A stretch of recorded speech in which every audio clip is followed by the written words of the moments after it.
What would you do if you noticed a sudden and severe deterioration in your eyesight? Almost without warning, your vision has become hazy. You see rainbow-coloured circles and bright lights. Your eyes hurt and you're suffering from headaches. You'd probably consult your doctor, who'd hopefully arrange for you to see an eye specialist as soon as possible. The symptoms I've described are sometimes associated with glaucoma, a collection of eye diseases that the World Health Organization identifies as the second most common cause of blindness. While many forms of glaucoma are treatable with medicine or an operation, this wasn't the case in the 10th century.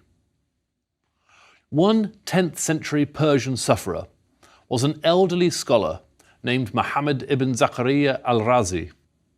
He relates to us how he was approached by a man who had some eye drops for sale that supposedly would cure him. Rather than dig into his purse, al-Razi's response was to quiz the man who claimed to be a doctor. "How many layers are there in a human eye?" al-Razi asked. The healer didn't know, so the sufferer sent him away, saying, "Why should I trust a medicine peddled by a man without even a basic grasp of anatomy?" At that time, there was perhaps no one alive better qualified than al-Razi, known to us in English as Razis, to challenge the credentials of such a snake oil salesman.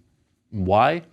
Because al-Razi was the greatest medical scholar and practitioner of his day. He wrote more than 200 manuscripts over the course of his lifetime, and many of his medical texts became classics that were still consulted in the Middle East and Europe hundreds of years later. It's no wonder that he would become known as the father of Islamic medicine. Al-Razi never regained his eyesight, but while he had it, his achievements were legendary. In this lecture, we'll look at al-Razi's life and work and explore progress in medicine and the development of hospitals all across the greater Middle East, from the middle of the 9th century forward. We'll also devote some time to one of the greatest medical minds of all time, Ibn Sina, better known in the West as Avicenna. So let's start our journey by going back to al-Razi's early life, before he was losing his eyesight. Razi was born in 854 in the Persian city of Rey, hence his family name of al-Razi. Rey is one of modern Iran's oldest cities, with a history of settlement dating back to about 6000 BC. Situated on the ancient Silk Road, it was an important centre of trade and scholarship. Today, it's part of Greater Tehran, the capital of Iran. Verifiable facts about al-Razi's life are scant, as is the case with most people from this period. That said, all sources agree he developed a talent for music early in life, becoming an accomplished oud player.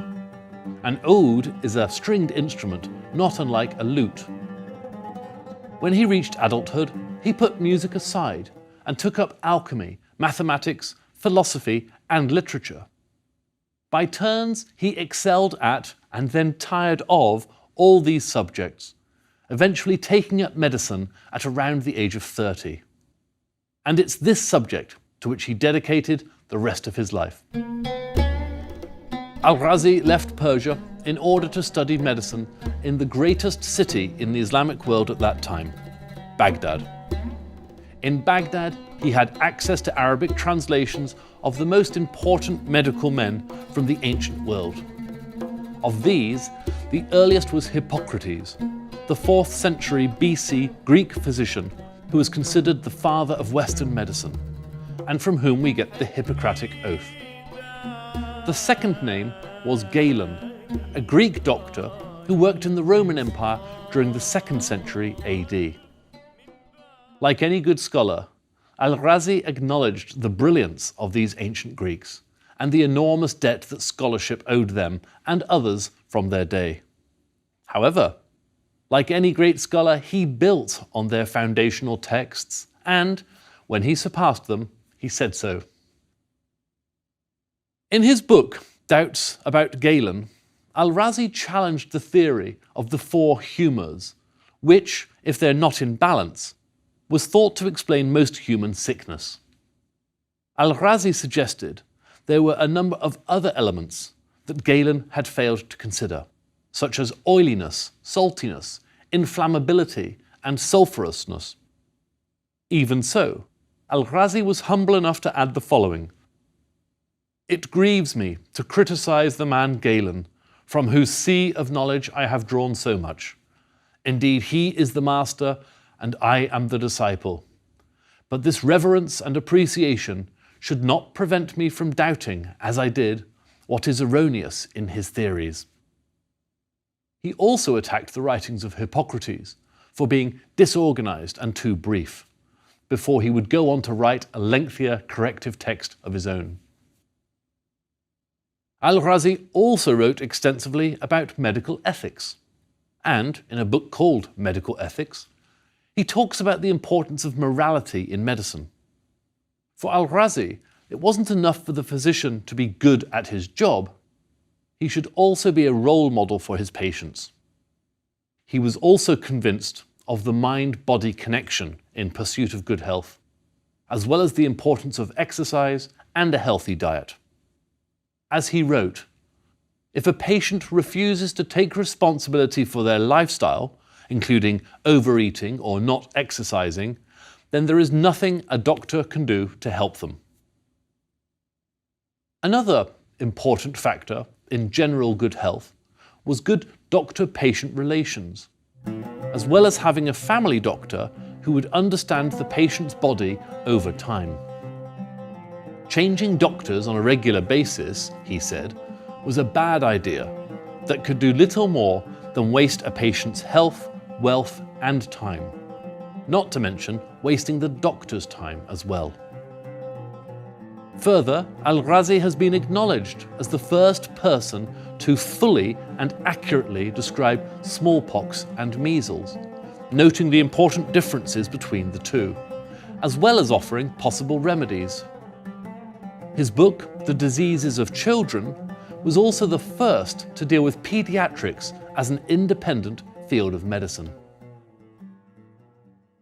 Al-Razi's medical notes, surgical observations, along with numerous new diagnoses and suggested treatments, were compiled after his death in what's now known in English as the Comprehensive Book of Medicine.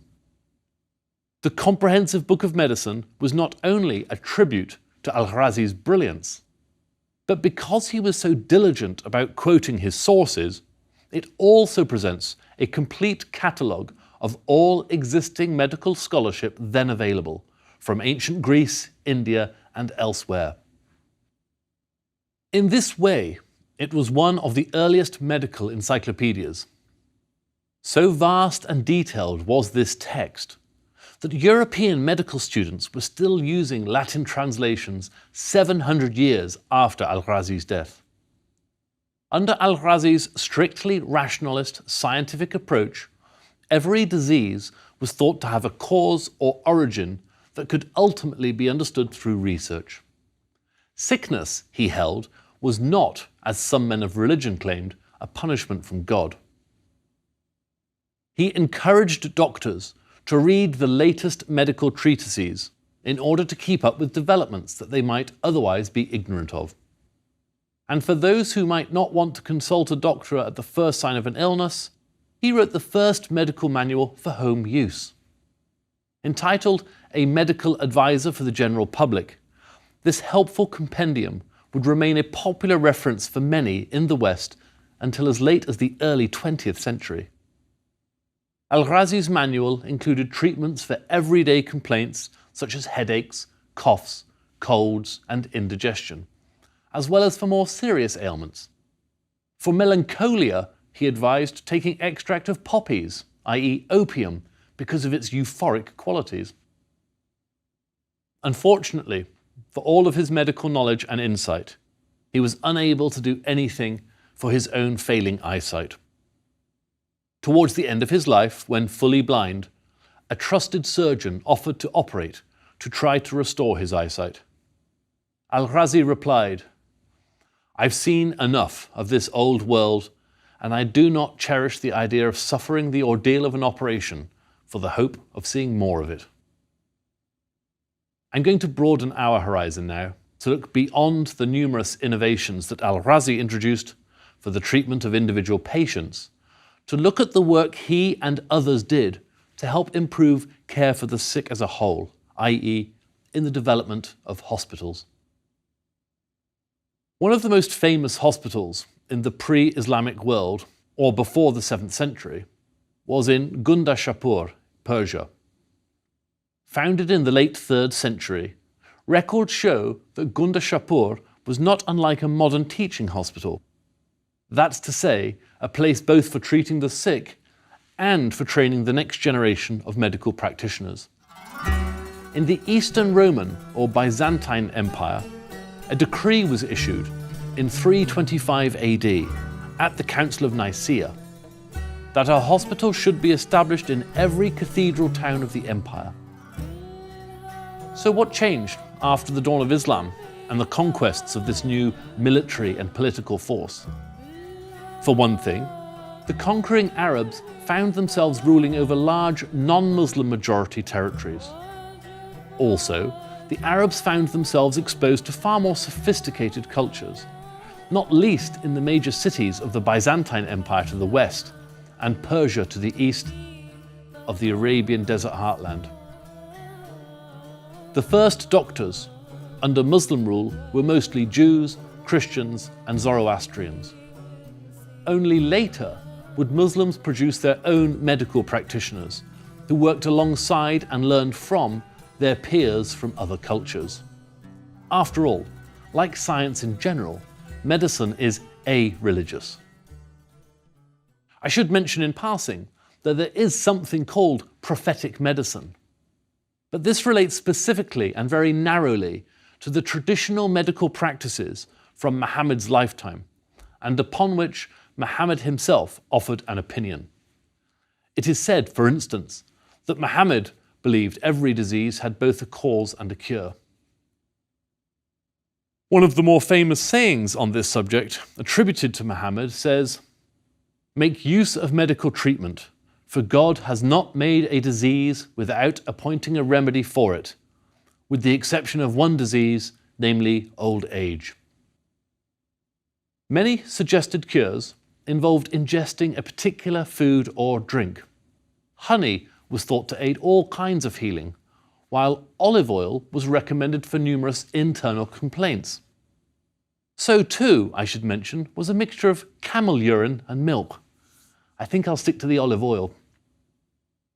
The first notable medical facility founded in the new Muslim Middle East was in Damascus, Syria, in around 707. Established with the help of Jewish and Christian doctors, this was less a hospital per se than a leprosia, a place to isolate those suffering from leprosy. The first proper hospital built in the Islamic world was in Baghdad, during the reign of the Caliph Harun al-Rashid of Arabian Nights fame. That's to say between 786 and 809. These hospitals were known by the Persian word Baymaristan. Stan means place, as in Uzbekistan, place of the Uzbeks, while Baymar means sick, thus the place of the sick, just as the German word Krankenhaus means the house for the sick. The growth of ever larger cities is precisely what necessitated the development of hospitals. More people living in closer proximity meant that diseases could, and did, spread more rapidly through urban populations. In order to maintain healthy subjects, the government paid for the building and maintenance of these hospitals. At the same time, government services were unable to keep up with demand, so private donors also funded the establishment of medical centres that were open to the general public. In both cases, the provision of healthcare was in part seen as a religious duty, and so all treatment was free. Yet hospitals remained essentially secular institutions, in that they were obliged to treat patients regardless of religion, race, citizenship, or gender. Nor was there a limit to how long a patient could stay admitted. Hospitals were required to keep patients until they were fully recovered. By the 9th century, Baghdad's hospital employed 25 staff physicians. As Baghdad grew, so did its need for more hospitals, and here again we see Al-Razi at work. Commissioned to build a new hospital, Al-Razi ordered that animal carcasses be hung in various parts of the city. Once in place, he observed the different rates at which each carcass rotted and ordered the new hospital to be built where putrefaction was slowest, noting that this was probably the part of the city with the best, healthiest air.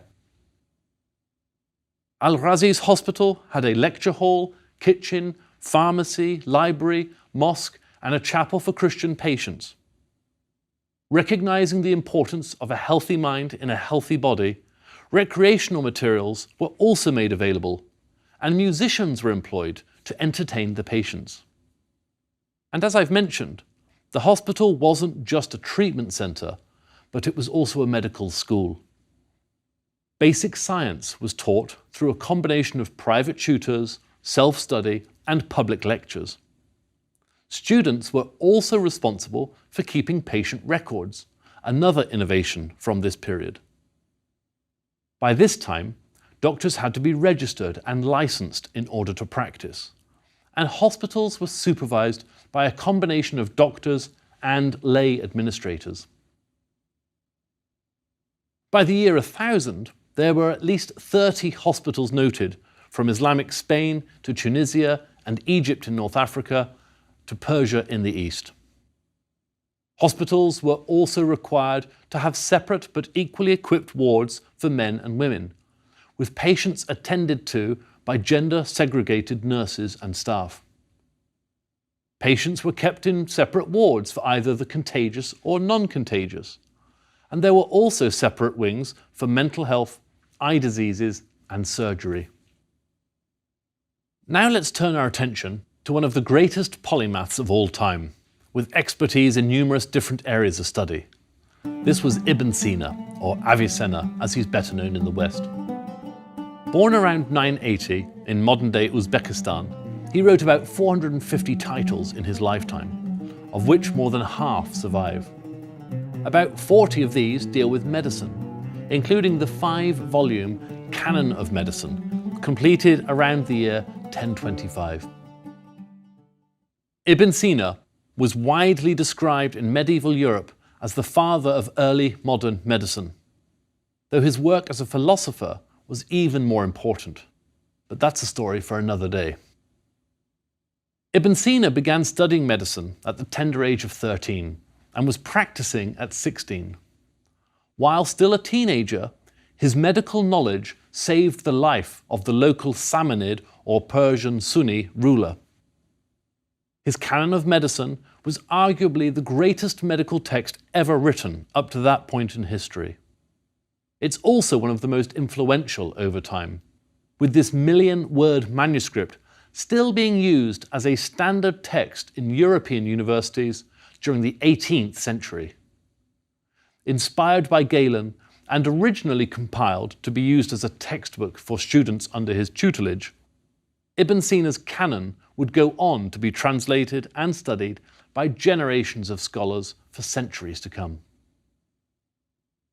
Divided into 5 volumes, the first part is a compendium of medical principles, including anatomy and regimen, which is to say, prescribed courses of treatment and changes in lifestyle or diet to promote the restoration of good health. Volume 2 is a materia medica, or alphabetical list of about 800 simple, as opposed to compound, medical substances, with notes on their properties and uses. Volume 3 outlines the function of each organ and body part, before offering the diagnoses and treatments for the diseases that can affect each body part in turn, organised literally as a head-to-toe guide. Volume 4 deals with ailments that affect more than one part of the body at a time, or indeed the entire body, such as a fever. And volume 5 is a formulary of some 650 compound medicines then in use. Translated into Latin by Gerard of Cremona in the late 13th century, Ibn Sina's canon quickly became the standard text for medical students in Europe, and would remain so in universities from Oxford to Paris and Padua in Italy until the start of the 17th century.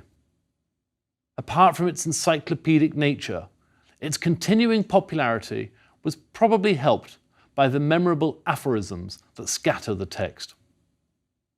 For instance, noting the importance of exercise and diet for good health, Ibn Sina wrote, "Movement can replace many drugs, but no drug can ever replace movement."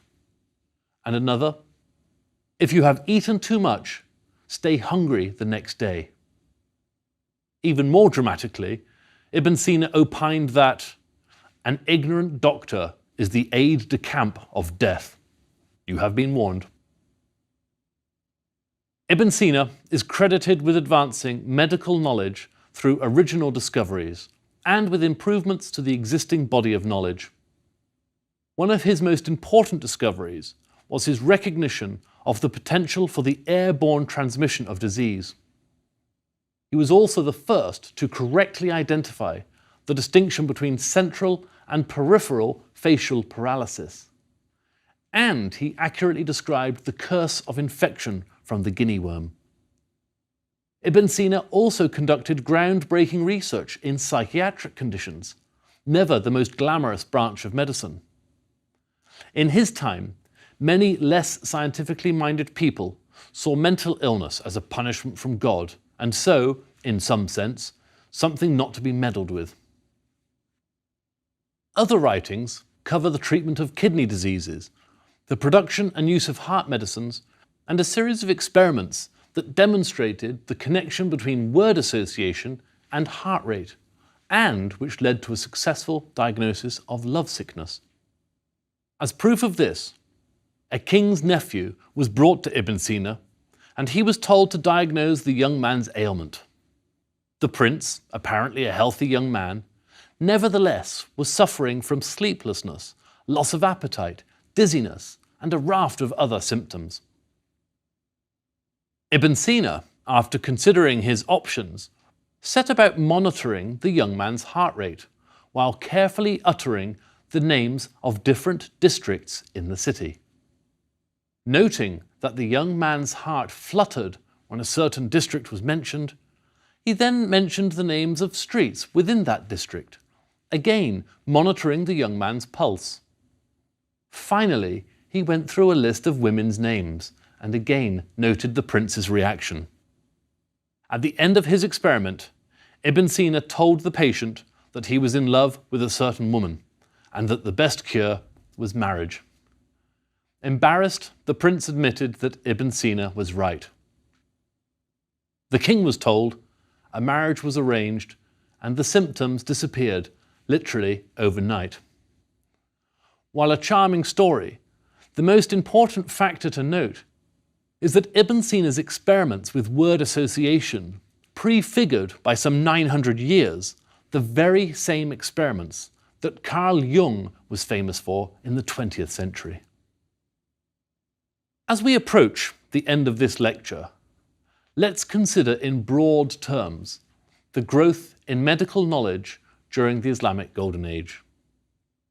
Medieval Islam's receptiveness to new ideas and heritages helped it make major advances during this time, adding to earlier medical ideas and techniques. This expanded the health sciences and corresponding institutions, and advanced medical knowledge in areas such as surgery and understanding of the human body, independent of Greek, Roman or Persian influence. These advances were indeed remarkable. Yet when we talk about medicine, or for that matter, mathematics, chemistry, or any of the sciences, we should also remember that the subject is not Islamic per se. Lancing a boil or amputating a limb is no more Islamic than it is Jewish, Christian, or Buddhist. Medicine is medicine, and science is science.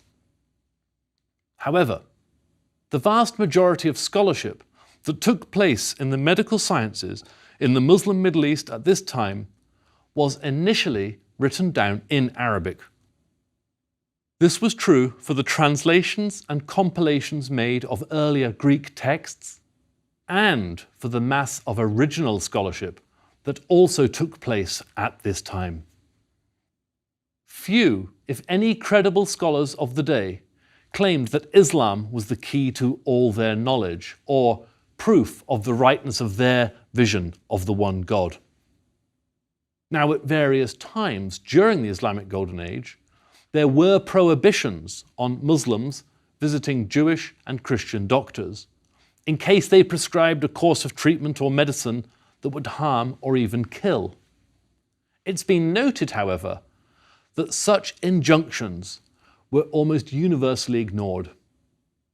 Then as now, anyone in need of medical help couldn't care less about a doctor's religious faith, but rather his or her skill and track record as a doctor.